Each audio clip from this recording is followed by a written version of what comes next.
Oke, halo guys, welcome back to my YouTube channel. Semoga kalian pada nggak bosan sama konten-konten aku.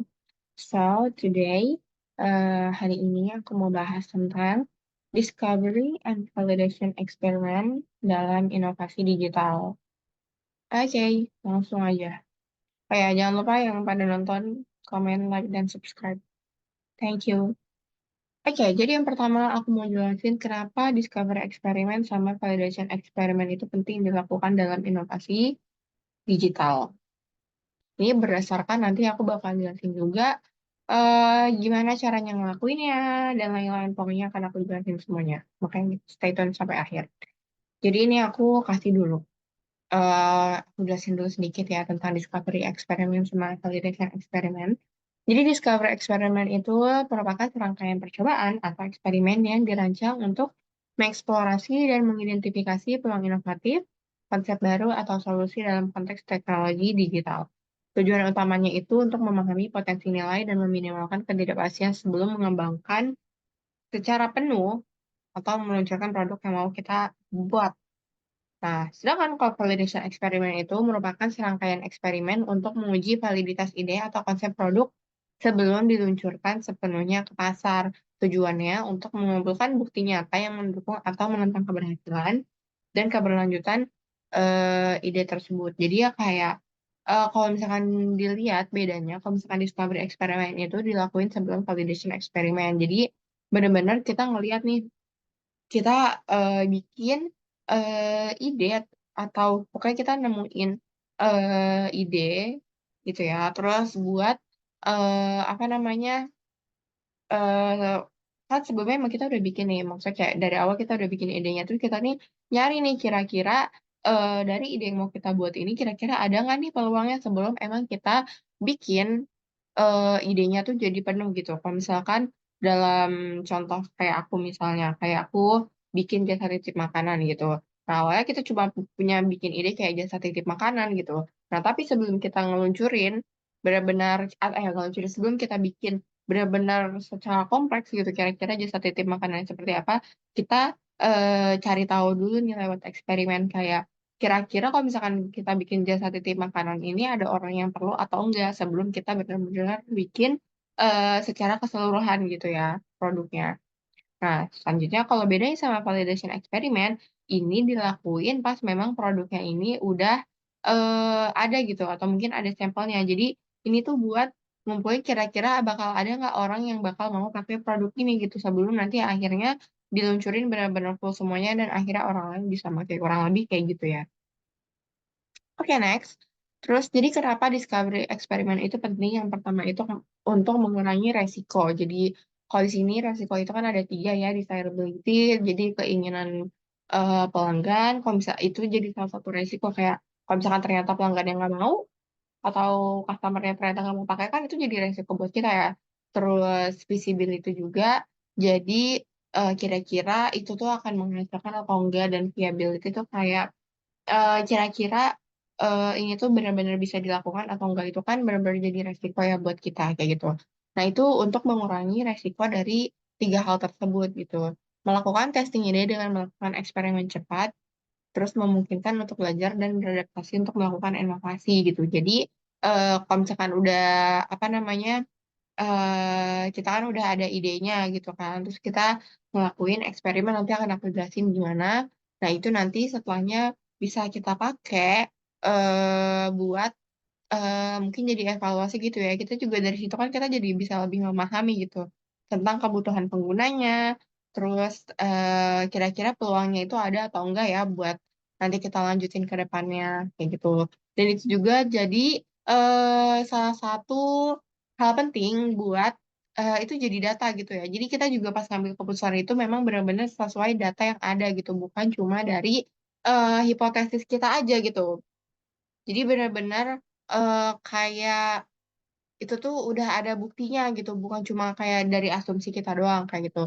Discovery eksperimen memberikan dasar data yang kuat untuk mengambil keputusan dengan mengumpulkan data dan metrik kinerja pada tahap awal. Tim dapat membuat keputusan informasional berbasis bukti untuk melakukan pengembangan produk gitu. Jadi benar-benar pas kita ngelakuin Jadi nanti nggak pas kita apa namanya mau bikin produknya itu, kita memang udah punya datanya. Kalau misalkan contohnya kalau misalkan aku berarti udah ada datanya gitu orang-orang ternyata emang ini tuh apa namanya kira-kira orang-orang tuh punya masalah ini kayak gitu bener-bener ada dan akhirnya kita mau bikin jasa titip makanan itu jadi solusinya.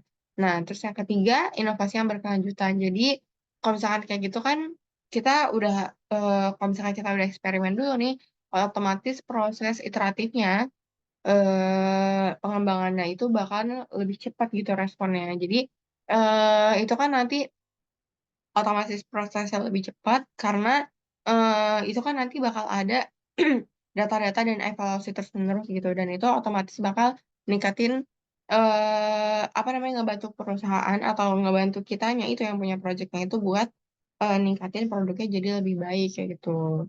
Jadi contoh hal-hal yang bisa ditingkatin kualitas produk, pemasarannya, terus kepuasan penggunanya mungkin ada yang perlu di ini dari desain apa namanya desain aplikasi dan lain-lain itu contohnya kayak gitu yang bisa diperbaiki. Oke, ini ada tambahan sedikit. Jadi emang ketika kita lagi, ini kan kita punya ide nih. Kita mau punya ide yang mau kita jadiin bisnis gitu. Ide aku jasa titip makanan.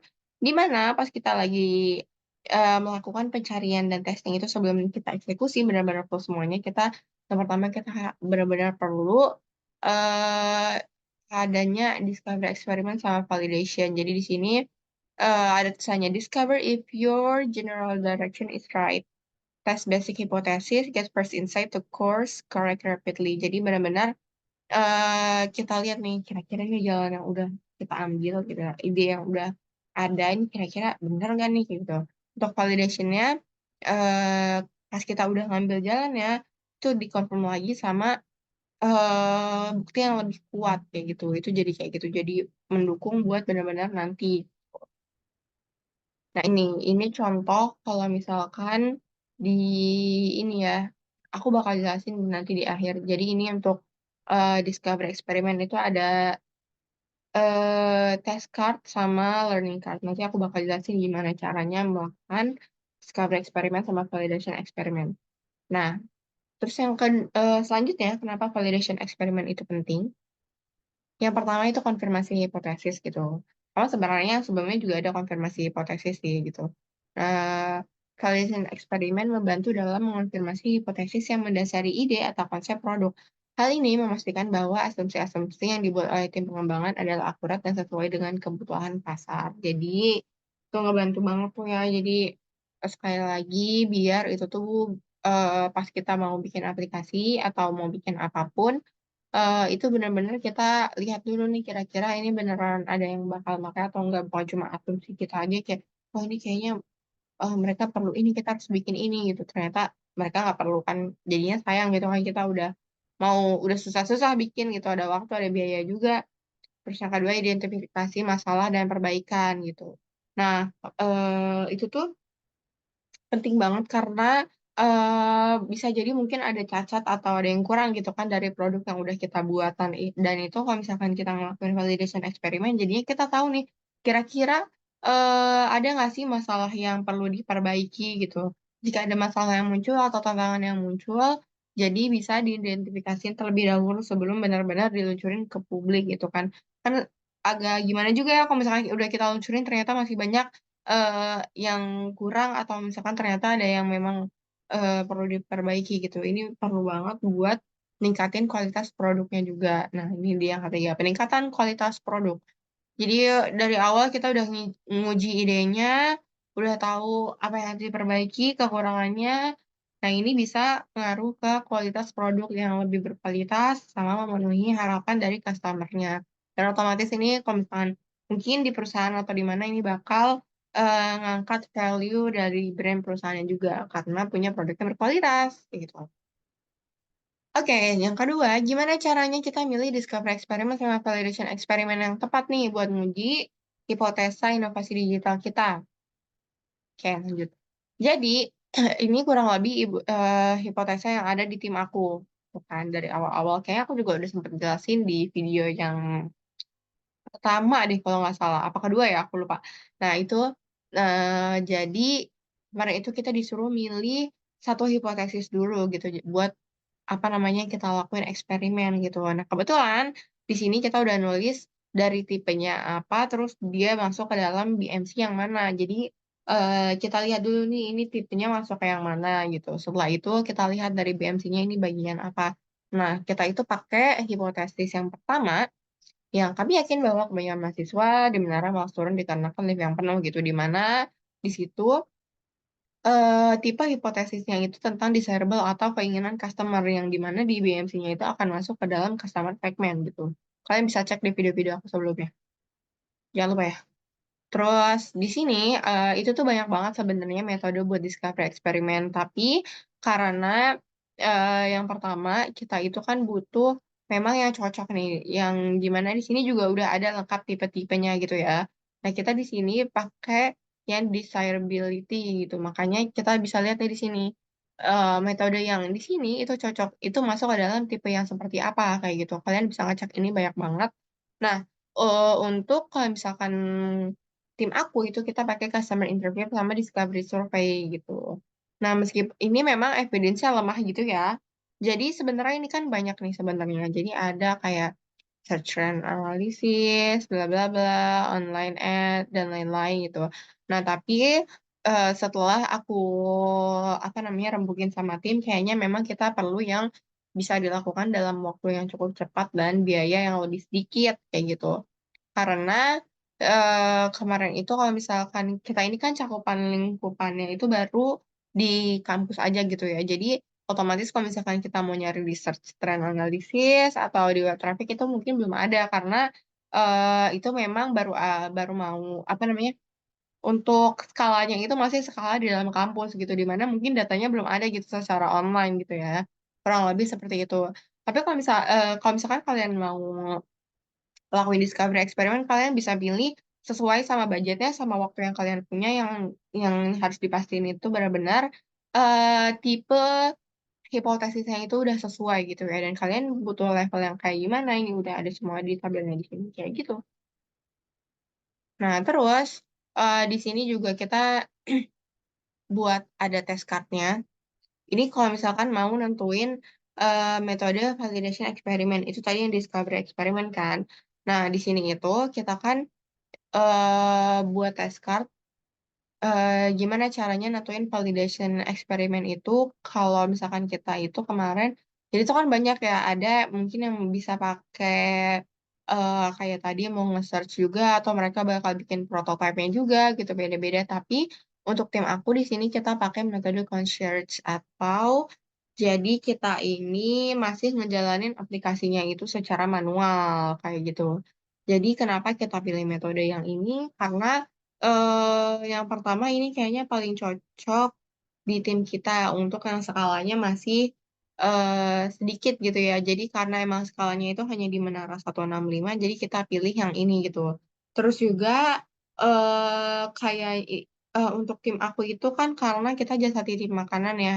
Dan itu kan ada mungkin dari yang kurirnya gitu-gitu. Jadi kalau dari tim aku sendiri kita benar-benar mau lihat gimana sih apa namanya sistemnya itu akan berjalan gitu. Jadi benar-benar kita ngerasain oh gini ya kalau misalkan kurirnya nunggu kayak gini. Jadi kita benar-benar bisa ngelihat dari beberapa aspek gitu.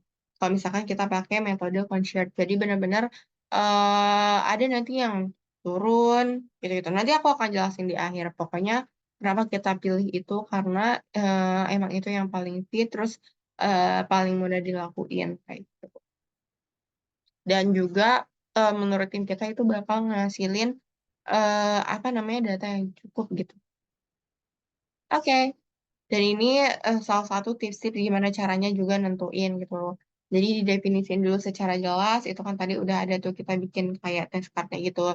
Jadi hipotesanya tuh mau apa benar-benar di apa namanya ditulis secara rinci. Terus kita mau buktinya itu benar-benar terukur misalkan kayak gitu, diukur pakai mungkin apa kayak gitu kurang lebih kayak gitu.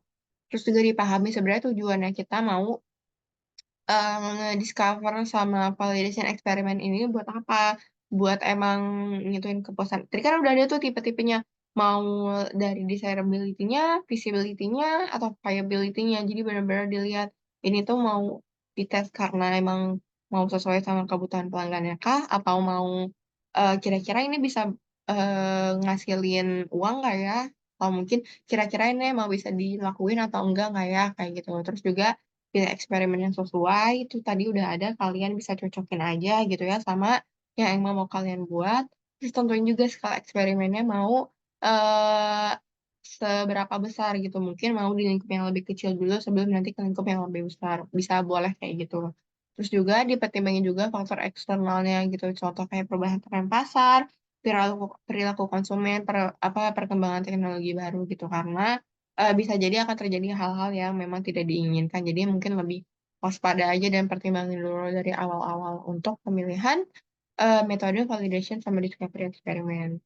Nah, terus selanjutnya gimana caranya nih? Ini bakal lumayan panjang tapi seru. Melakukan eksperimen buat discovery eksperimen sama validation eksperimen. Nah, yang pertama melakukan discovery eksperimen.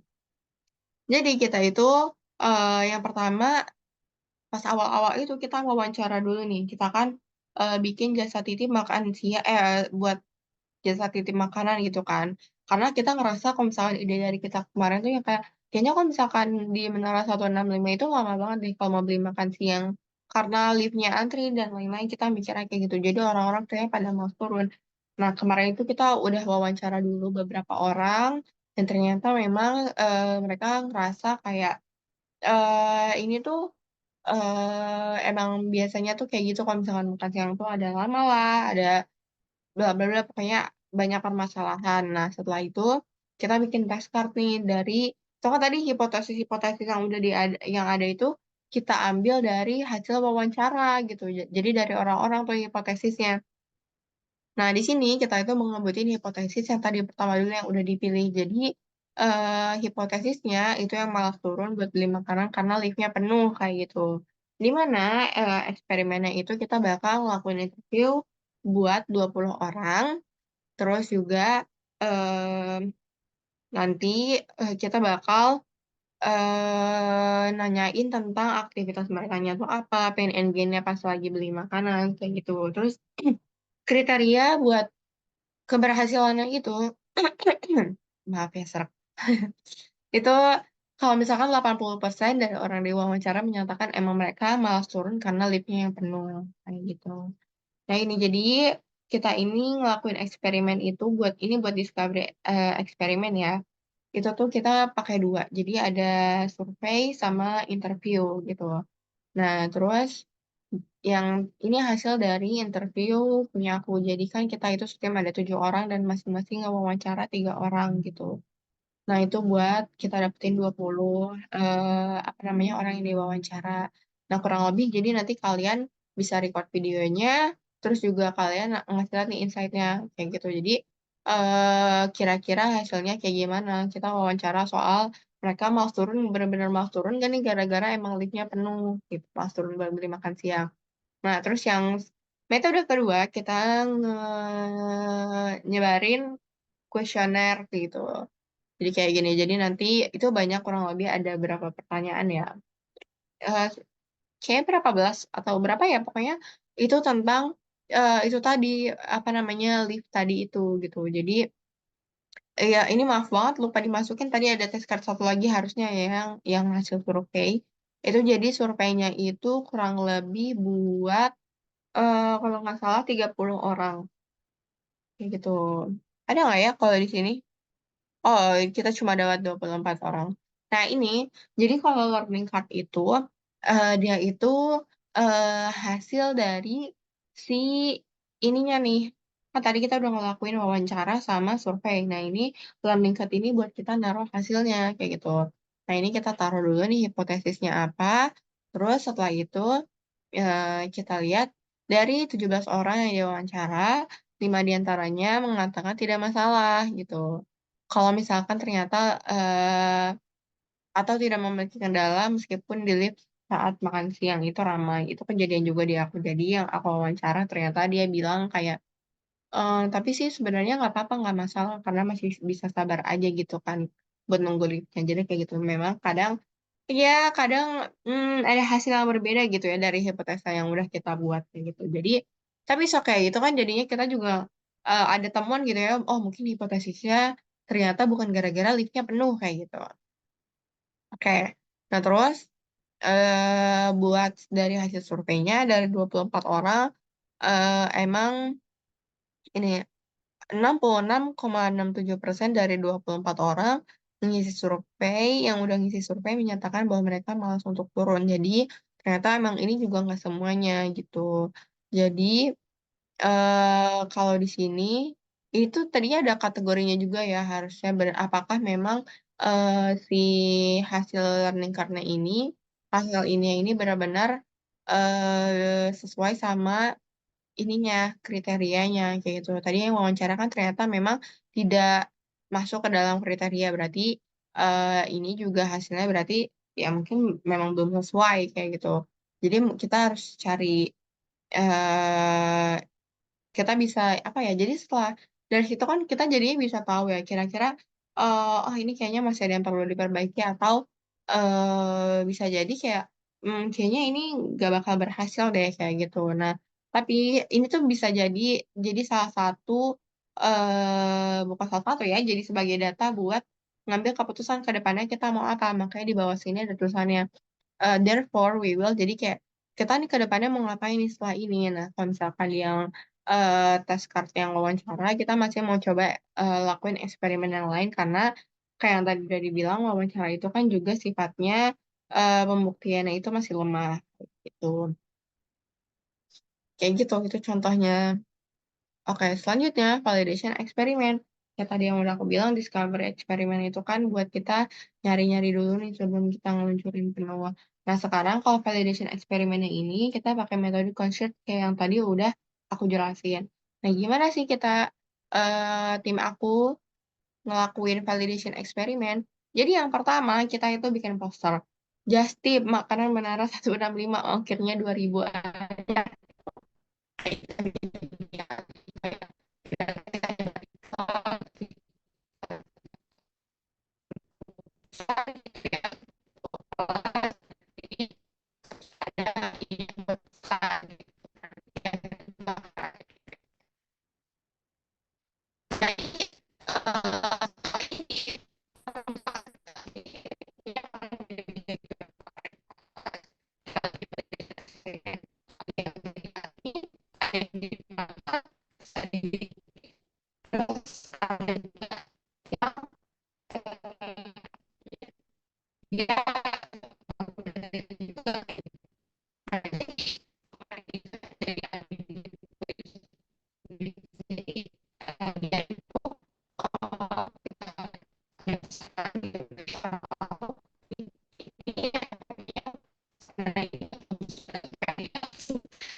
Terus juga ngebantu lah intinya kayak gitu.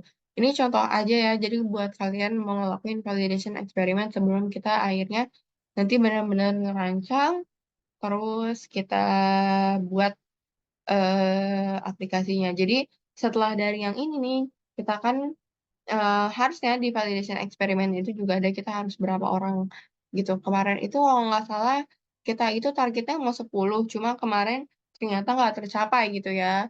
Itu juga harus kalian juga harus konsisten ya guys kalau misalkan mau bikin gitu. Jadi benar-benar harus sesuai sama target kayak gitu.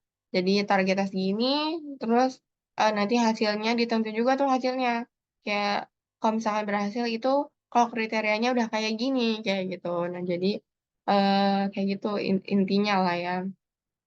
Nah, terus nanti kalau udah, baru deh dari hasilnya itu kita lihat, oh ini ternyata emang bisa kita lakuin, ngasilin uang, dan oke ya udah kita bisa lanjut buat ngembangin inovasi atau produk digital kita. Oke, kurang lebih kayak gitu. Semoga kalian gak bosan dengan konten-konten YouTube aku. Makasih banget buat yang udah lihat channel YouTube aku. Sekali lagi jangan lupa like, comment, dan subscribe. Oke, thank you. Wassalamualaikum warahmatullahi wabarakatuh.